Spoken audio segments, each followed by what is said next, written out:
आज की इस वीडियो में मैं आपको भगवान श्री हरि के मत्स्य अवतार की कथा और साथ ही मैं आपको सुनाऊंगी भगवान शिव के त्रिपुरारी रूप की कथा। आखिरकार क्यों उन्हें त्रिपुरारी के नाम से भी जाना जाता है। आज की वीडियो शुरू करने से पहले आप सभी से अनुरोध है, कमेंट बॉक्स में गणेश भगवान की जय जरूर लिखिएगा। आइए सुनते हैं। पौराणिक कथा के अनुसार तारकासुर नाम का एक राक्षस था। उसके 3 पुत्र थे, तारकक्ष, कमलाक्ष और विद्युन्माली। भगवान शिव के बड़े पुत्र कार्तिकेय ने तारकासुर का वध किया। अपने पिता की हत्या की खबर सुनकर तीनों पुत्र बहुत दुखी हुए। तीनों ने मिलकर ब्रह्मा जी से वरदान मांगने के लिए और उन्हें प्रसन्न करने के लिए कठोर तपस्या प्रारंभ कर दी। अब ब्रह्मा जी तीनों की तपस्या से एक दिन प्रसन्न हुए और कहने लगे कि मांगो, क्या वरदान मांगना चाहते हो। तीनों ने ब्रह्मा जी से अमर होने का वरदान मांग लिया, लेकिन ब्रह्मा जी ने उन्हें इसके अलावा कोई और वरदान मांगने के लिए कहा। तब तीनों ने किसी दूसरे वरदान के बारे में बहुत सोच विचार किया और सोच विचार कर उन्होंने ब्रह्मा जी से कहा कि हमारे लिए 3 अलग अलग रथों का निर्माण करवाया जाए, जिसमें बैठकर सारी पृथ्वी और आकाश में घूम सके और 1000 साल बाद जब हम मिले तो हम तीनों के रथ मिलकर एक हो जाएं।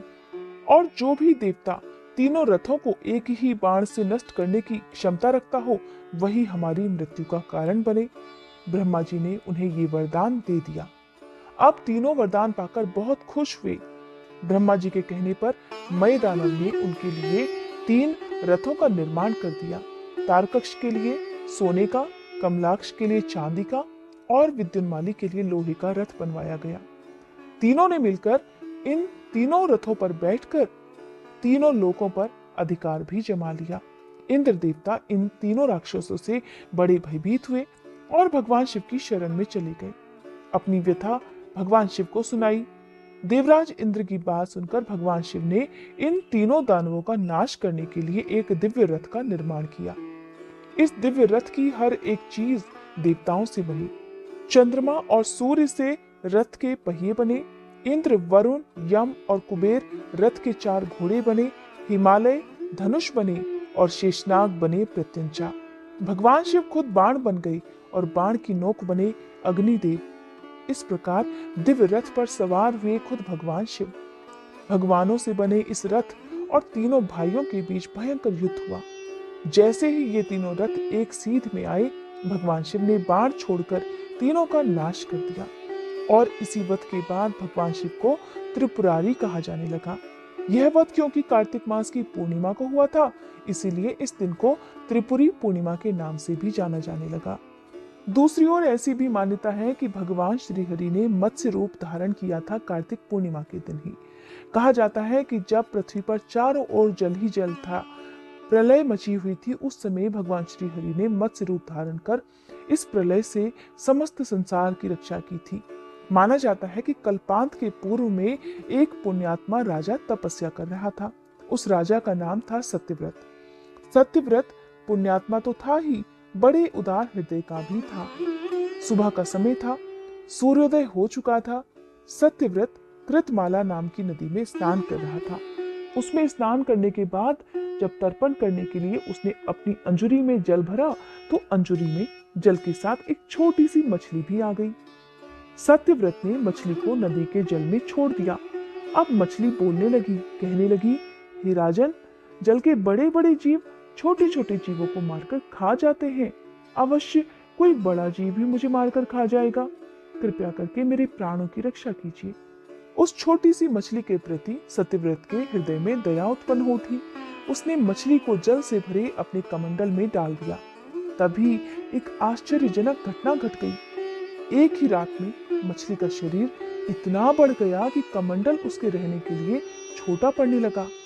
अब दूसरे दिन वह मछली सत्यव्रत नाम के राजा से फिर कहने लगी, हे राजन, मेरे रहने के लिए कोई दूसरा स्थान ढूंढिए, क्योंकि मेरा शरीर तो बढ़ गया है। अब इस कमंडल में घूमने फिरने में मुझे बड़ा कष्ट होता है। अब सत्यव्रत हैरान था। सत्यव्रत ने मछली को कमंडल से निकालकर पानी से भरे हुए एक बड़े से मटके में रख दिया। अब यहाँ भी मछली का शरीर रात भर में ही मटके में इतना बढ़ गया कि मटका भी उसके रहने के लिए छोटा पड़ गया। अब दूसरे दिन मछली फिर से सत्यव्रत से कहने लगी, हे राजन, मेरे रहने के लिए कहीं और प्रबंध कीजिए, क्योंकि मटका भी मेरे रहने के लिए अब छोटा पड़ गया है। तब सत्यव्रत ने उस मछली को निकालकर एक बड़े से सरोवर में डाल दिया। किंतु यहां भी चमत्कार, देखिए सरोवर भी मछली के लिए छोटा पड़ गया। अब इसके बाद सत्यव्रत ने उस मछली को एक नदी में डाल दिया। यहां भी वही चमत्कार हुआ। अब नदी भी मछली के लिए छोटी पड़ गई, तो राजा ने उस मछली को नदी में से निकालकर समुद्र में डाल दिया। आश्चर्य, समुद्र में भी मछली का शरीर इतना अधिक बढ़ गया कि मछली के रहने के लिए वह समुद्र भी छोटा पड़ गया। अतः मछली पुनः सत्यव्रत से कहने लगी, हे राजन, ये समुद्र भी मेरे रहने के लिए अब उपयुक्त नहीं है, ये भी मेरे लिए छोटा पड़ने लगा है। कृपया मेरे रहने की व्यवस्था कहीं और कीजिए। राजा सत्यव्रत बहुत दयालु था, किंतु इस चमत्कार को देख देखकर वह भी हैरान हो उठा। उसने आज तक ऐसी मछली अपने जीवन में कभी नहीं देखी थी। वह हैरान भरे स्वर में कहने लगा, मेरी बुद्धि को विस्मय के सागर में डुबो देने वाले आप कौन हैं? मत्स्य रूपधारी श्री हरि ने उत्तर दिया, हे राजन, हयग्रीव नामक दैत्यों ने वेदों को चुरा लिया है। जगत में चारों ओर अज्ञान और अधर्म का अंधकार फैला हुआ है। मैंने हयग्रीव को मारने के लिए ही मत्स्य रूप धारण किया है। आज से 7वें दिन पृथ्वी प्रलय के चक्र में घिर जाएगी और समुद्र उफन पड़ेगा, भयानक बारिश होगी, सारी पृथ्वी जल में डूब जाएगी। जल के अलावा कहीं कुछ भी नजर नहीं आएगा। आपके पास एक नाव पहुंचेगी।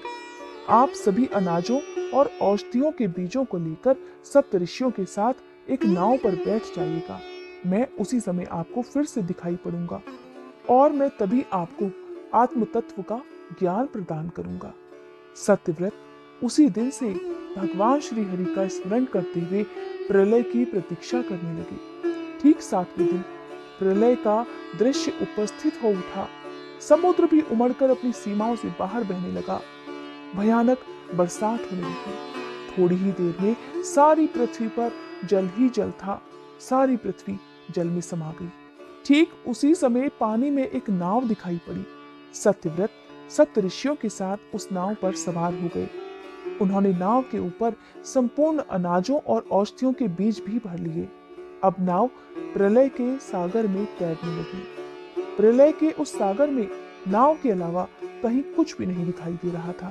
तभी मत्स्य रूपी भगवान प्रलय के सागर में दिखाई पड़े। साक्षात भगवान को अपने समक्ष पाकर सत्यव्रत और सप्तऋषिगण मत्स्य रूपधारी भगवान की स्तुति करने लगे। भगवान से आत्मज्ञान पाकर सत्यव्रत का जीवन धन्य हो उठा।